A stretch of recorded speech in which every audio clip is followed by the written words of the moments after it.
الحمد لله وحده لا شريك له وأشهد أن سيدنا ومولانا محمدا عبده ورسوله صدق الله العلي العظيم. أما بعد، أعوذ بالله من الشيطان الرجيم. بسم الله الرحمن الرحيم. إنا نحن نزلنا الذكر وإنا له لحافظون. قد صدقت يا رب العالمين. وقال النبي صلى الله عليه وسلم: عليكم بالشفاءين العسل والقرآن، أو كما قال عليه الصلاة والسلام.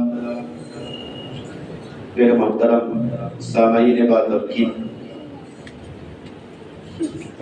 اسٹیج پر اور مسجد کے ممبر کے قریب تشریف فرما ہمارے شہر کے معمر اور معظم مفتیان کرام، علماء اعظام، حفاظ کرام،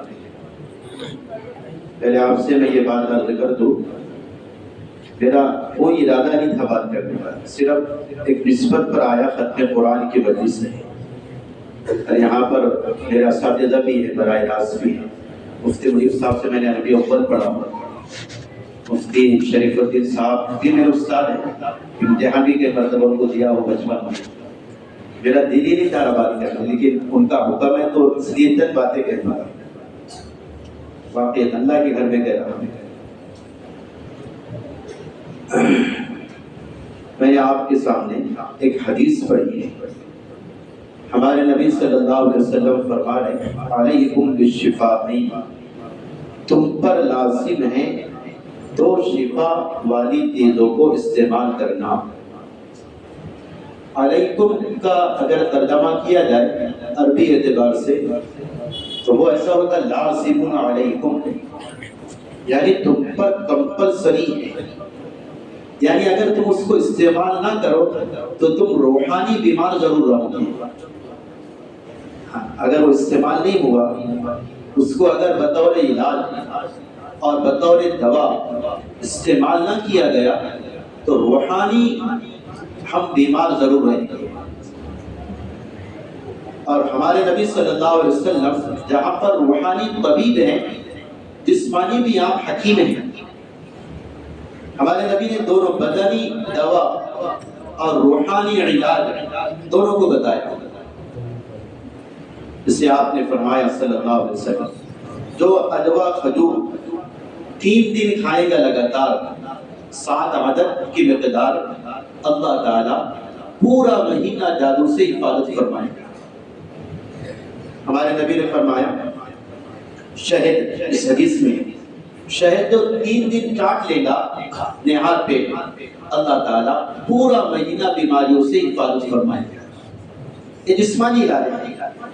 اور آپ نے روحانی علاج بتایا القرآن، کہ روحانی بیماریاں، روحانی امراض اور امراض مہلکہ، ایسے امراض تکبر ہے، اپنے آپ کو بڑا سمجھنا ہے، حسد ہے، بری نیتیں ہیں، یہ سارے بڑے بڑے امراض ہیں. اللہ تعالیٰ قرآن کی برکت سے ان امراض کو شفا عطا فرما دے گا.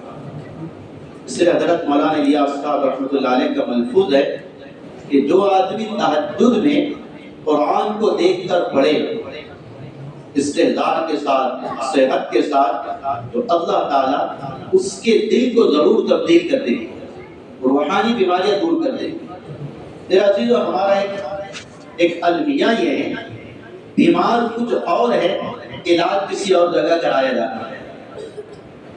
سمجھے؟ بیماری کچھ اور ہے اور اس کا جو علاج ہے ہم کسی اور طریقے سے کر رہے ہیں.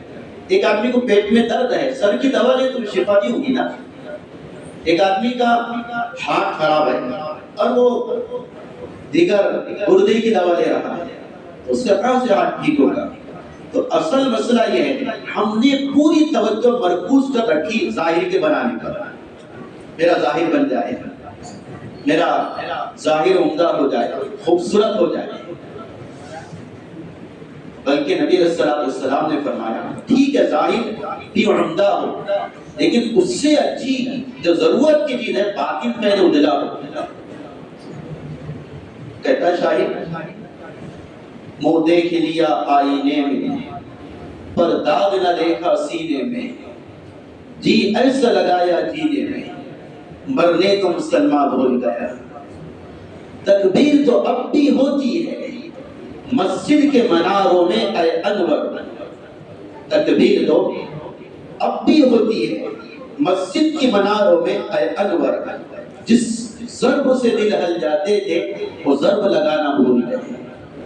ایک وقت تھا لا الہ الا اللہ مسلمان کہتا تھا وہ سیلاب اور جھل جائے گا. تعزیز بزرگوں, ہماری بیماریوں کا روحانی امراض کا بہترین علاج ہمارے نبی فرمائے قرآن ہے.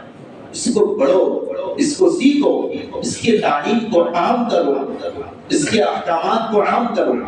صرف قرآن ایصال ثواب کے لیے نہیں, صرف قرآن تیسرا 10واں 40 میں لکھی نہیں, صرف قرآن مرنے والے کے لیے نہیں, بلکہ قرآن پوری زندگی کا ہر شعبے میں دستور العمل ہے. ہر شعبے میں قرآن دستور العمل ہے, عمل کا قاعدہ کلیہ ہے, عمل کا منشور ہے, احکام کا اور مسائل کا ایک منبع ہے. اس لیے ایک بات تو یہ ہم قرآن سے وابستگی اور قرآن سے متعلق رہیں. علامہ سیوطی نے لکھا ہے فرشتوں کو قرآن کئی فقط تفق کبھی بھی پڑھنے کی اجازت نہیں, اور وہ پڑھنے کے مکلف ہیں. صرف فرشتوں میں حضرت جبرائیل علیہ السلام قرآن کے حافظ تھے, باقی کوئی اور فرشتہ نہیں. تو فرشتوں کو کبھی بھی پڑھنا کہ وہ مختار نہیں ہے, لیکن ہمارے لیے تو کیا ہے, ہم قرآن کبھی بھی کھول کر پڑھ سکتے ہیں, کبھی بھی. اور فرشتوں کو ضرورت ہوتی ہے, شوق اور اشتیاق ہوتا ہے, وہ قرآن پڑھنے والے کے پاس اجازت لے کر آتے ہیں, قرآن سنتے ہیں. اور بعض مرتبہ قرآن سنتے سنتے اتنے قریب ہو جاتے ہیں کہ قرآن پڑھنے والے کا لفظ ان کے منہ میں جاتا ہے. اس لیے علماء نے لکھا ہے قرآن پڑھنے سے پہلے مسواک کیا کرو تاکہ تمہارے بدبو سے فرشتوں کو تکلیف نہ ہو. حضرت امام عاصم رحمۃ اللہ علیہ یہ بہت بڑے قاری ہے, امام ہیں, ان کے باب میں آتا ہے ہمیشہ منہ سے خوشبو آیا کرتی ہے. تو شاگردوں نے کہا حضرت کون سا عطر استعمال کرتے ہیں؟ تو کہا میں عطر تو استعمال ہی کرتا. کہا کہ آپ کے منہ سے خوشبو آتی ہے, اور عجیب اور بڑی اہم خوشبو آتی ہے. کہا کہ یہ میرا ایک پرسنل راز ہے. ایک شاگرد نے اصرار کیا, حضرت نے بتایا دراصل میں قرآن بہت پڑھا کرتا تھا, بہت تلاوت کیا کرتا تھا, قرآن پڑھنے کے بھی ذریعے. اس لیے قرآن کے معنی کیا ہے؟ آپ را الف مد اور نون. قرآن کے معنی کیا ہے؟ قرآن کے معنی ہے پڑھی جانے والی کتاب. قرآن کے معنی کیا ہے؟ جس کو پڑھا جائے وہ قرآن ہے. اب تو پڑھتی کوئی نہ, اللہ ماشاءاللہ کچھ لوگ ہیں جو اس میں بڑے دلچسپی لیتے ہیں, ورنہ معمول ہے غیر حافظ جو حافظ نہیں ایک پارہ روزانہ پڑھے. قرآن کے حقوق ہے, ہاں قرآن پر ایمان رکھنا, اس سے محبت کرنا, اس کا ادب کرنا, ہاں اس کے احکامات پر عمل کرنا, اس کی تلاوت کرنا, یہ حقوق ہے قرآن کے. اور حق کہتے اگر نہ کیے تو پوچھ ہو سکتی ہے, اگر نہ کیے تو پوچھ ہو سکتی ہے. تو امام عاصم رحمۃ اللہ علیہ نے فرمایا دراصل بات یہ ہے میں قرآن بہت پڑھا کرتا تھا. ایک مرتبہ خواب میں حضرت نبی اکرم صلی اللہ علیہ وسلم آئے, کہا کہ عاصم تم بہت قرآن پڑھتے ہو, تمہارا قرآن پڑھنا مجھے بڑا اچھا لگتا ہے, وہ مجھ سے آپ قرآن پڑھتے میرے قریب کرو, میں بوسہ لینا چاہتا ہوں. تو حضرت نبی علیہ السلام نے امام عاصم کا خواب میں بوسہ لیا قرآن پڑھنے کی وجہ سے.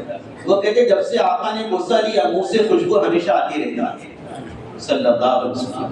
قرآن کی یہ برکت ہے, اس کی عادت بنائیں. اس لیے کسی شاعر نے کہا تھا دنیا کی کتابوں میں قرآن چمکتا ہے, قرآن میں اللہ کا فرمان چمکتا ہے۔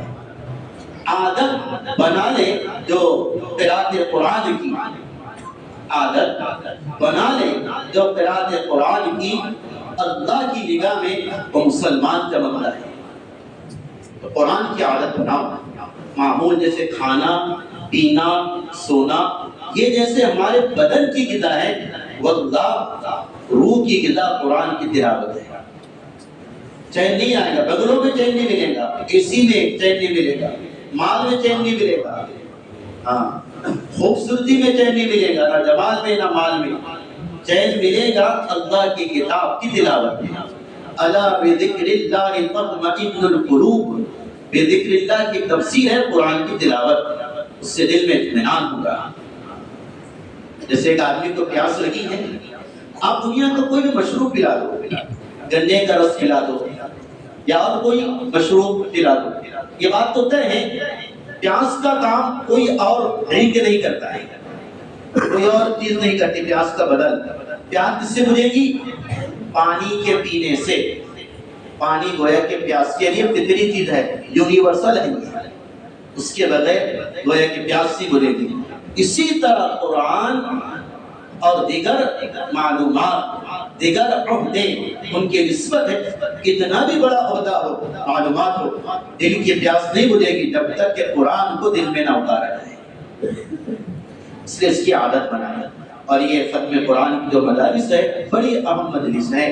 ایک روایت میں حضرت نبی علیہ السلام نے فرمایا، ختم قرآن کی مجلس میں شریک ہونے والا ایسا ہے جیسا کہ اس نے مال غنیمت تقسیم ہونے والی مجلس میں شرکت کیا ہے۔ ضرور آپ کو کچھ نہ کچھ ضرور ملے گا، یہ بات ہے۔ جیسے کوئی آدمی مال غنیمت تقسیم ہو رہا، اس میں جو جاتا ہے خالی ہاتھ نہیں آتا ہے عام طور سے، تو اس مجلس میں جو آیا، کوئی بھی آیا ہو، سارا مجمع طلبہ طالبات، اللہ تعالیٰ ضرور کچھ نہ کچھ دے گا، اس پر یقین ہے۔ اس لیے تو علماء فرماتے ہیں، حدیث میں آتا نبی صلی اللہ علیہ وسلم نے بیان کیا، جو رات میں ختم قرآن کرے، رات میں ختم قرآن چاہے حفظاً ہو یا نازلہ ہو، تو صبح تک 70,000 فرشتے اس کے لیے دعا کرتے ہیں، اور جو دن میں ختم قرآن کرے تو رات تک 70,000 فرشتے اس کے لیے دعا کرتے ہیں۔ اور ختم قرآن کی مجلس مستجاب وقت ہے دعا کی قبولیت کا، یعنی اس مجلس میں دعا جو کی جاتی ہے اللہ تعالیٰ اسے قبول کرتا ہے۔ حضرت سیدنا انس رضی اللہ تعالیٰ عنہ کے باب میں آتا ہے، جب قرآن ختم ہوتا تو اپنے اہل و عیال کو جمع کرتے اور کہتے سب کو جوڑ لو، قرآن کے ختم کی دعا ہوگی اور اللہ تعالیٰ اس دعا کو قبول فرماتے ہیں۔ حضرت امام سفیان ثوری رحمۃ اللہ علیہ کا ایک عجیب ملفوظ ہے تفاسیر کی کتابوں میں، وہ فرماتے ہیں کہ جو کرامن کاتبین ہیں، کرامن کاتبین یعنی یہ دو فرشتے نیکیاں لکھنے والے اور یہ گناہ لکھنے والے، کرامن کے معنی عزت والے، تو اللہ کے پاس یہ مکرم ہے، کاتبین لکھنے والے، یہ اصل ہیں اور وہ ہے کہ نائب ہے۔ ہاں، اور ایک عجیب بات علماء نے لکھی ہے، بندہ جب ارادہ کرتا ہے کوئی بھی ارادہ، تو ارادے کا علم تو اصل اللہ کو ہے، بندے کے دل کے ارادے پر یہ کرامن کاتبین مطلع کیسے ہوتے ہیں؟ ان کو تو وہ معلوم پڑتا ہے جو پریکٹیکل کروں یا قولاً کروں یا حرکتاً کوئی کام کروں، ان کو پتہ لگے گا، لیکن دل میں جو خیالات ہے، تخیلات ہے، ادراکات ہے، احساسات ہے، اس کا علم کیسے ہوگا؟ تو مفسرین نے لکھا ہے، اگر بندہ ارادہ کرتا ہے نیک ارادہ اور پختہ ارادہ، دل سے خوشبو آتی ہے، اس خوشبو کی بنا پر یہ فرشتے جانتے ہیں کہ اچھا ارادہ کیا ہے۔ تو میں آپ سے کہہ رہا ہوں، آپ کے ارادہ ضرور اس مجلس کے اندر کر لیں کہ انشاءاللہ ہم قرآن کو اپنی پوری زندگی کے پورے شعبوں کا ایک دستور العمل بنائیں گے انشاءاللہ۔ ہاں، قرآن میں بیٹھ کے اس کی تلاوت، دکان میں بیٹھے اس کی تلاوت ہے، آپ خالی ہیں اس کی تلاوت ہے، تراہی میں قرآن کی تلاوت ہے. وہ کہتے ہیں نا ابھی تو ہم سب کا حال یہ ہے تلاوت قرآن کی جگہ موبائل نے لے لیا اور محنت کی جگہ وہ ہماری نجی گفتگو نے لے لی.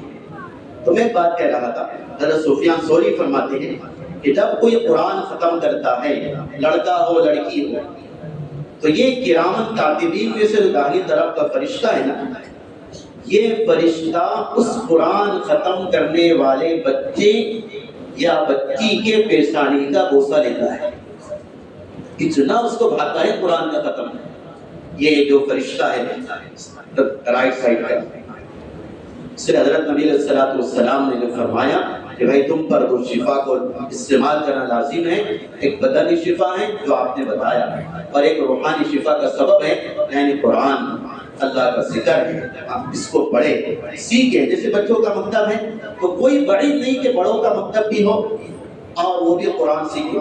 ہمارے مسجد میں ایک صاحب نے 80 سال کی عمر میں قرآن کو ختم کیا تھا. 80 سال کی عمر میں بیٹھنے نہیں آتا کرسی پر بیٹھ کر 3 سال سے سبق سنا رہے تھے. کمر گئی بھی ہے سمجھے لیکن قرآن کے ختم کا جذبہ تھا. اللہ بھی مدد کرتے ہیں. اس لیے مجمع ارادہ کریں انشاءاللہ ہم جیسے اطفال اور چھوٹے بچوں کا جو مکتب ہے اس کو ہم چلا رہے اور چلائے اس سے تعلق رکھیں. ہر قسم کی ضروریت اس کا ہم اس کے باب میں خیال کریں دامے دلامے سکون ہر اعتبار سے. اسی طرح بڑوں کا مکتب ہے اس کا بھی اہتمام کریں. بچوں کو قرآن سکھا کر کالج میں بھیجیں اور ترجیح ہمیشہ دینی تعلیم کو دے. ایسا نہ ہو ٹیوشن کی وجہ سے بچے مدرسے میں نہیں آ رہے. ٹیوشن کا ٹائم تھوڑا تبدیل کر لیں لیکن قرآن کے پڑھنے کو ٹائم ضرور نکالے. یہ حق ہے. اور یہ دیکھو عجیب بات علماء نے لکھی ہے نابالغ کے گناہ اور اس کے نیکیاں مطلب اس کا نام عمل بلوغت کے بعد شروع ہوتا ہے لیکن بلوغت سے پہلے اگر وہ نیکی کرتا ہے اس کے نیکیوں میں ماں باپ کا حصہ ضرور ہوتا ہے. اور ان کیس اگر وہ کوئی گناہ کر لینا اس باللہ ماں باپ کی لاپرواہی کی وجہ سے تو اس کے گناہ کے ذمہ دار اس کے ماں باپ ہوتے ہیں نابالغ اولاد کے. اس لیے ہم اس کو ولد صالح بنائیں. مرنے کے بعد قبر پر آ کر کچھ تو پڑھیں گے نیک صالح اولاد علیہ ورنہ کوئی پوچھتا نہیں 3 دن 10 دن ہو گیا رونا دھونا باقی تم تمہاری جگہ میں میری جگہ. لیکن ولد صالح ہیں انشاءاللہ موت تک وہ قبر پر آ کر پڑھے گا. حافظ ہے سورہ فاتحہ کم سے کم آ کر پڑھے گا. کم سے کم نماز جنازہ پڑھا سکے گا. کم سے کم رمضان میں قرآن پڑھ کر آپ کو اصلاح کر سکے گا. ولد صالح صدقہ جاریہ ہے. اللہ تعالیٰ سے دعا ہے اللہ تعالیٰ اس مجلس کو قبول فرمائے ختم قرآن کو قبول فرمائے. اس پر جو بشارتیں ہیں بلکہ ایک روایت آئی ہے ذہن میں اللہ کے نبی صلی اللہ علیہ وسلم نے فرمایا ختم قرآن کے موقع پر جو دعا کی جاتی ہے اس دعا پر کئی ہزار فرشتے آمین کہتے ہیں. اتنا اس مجلس کا گویا کہ احترام ہے اور اس کی اتنی عظمتیں ہیں. اللہ تعالیٰ مجھے آپ کو اس پر عمل کی توفیق عطا فرمائے. وما علینا الا البلاغ المبین.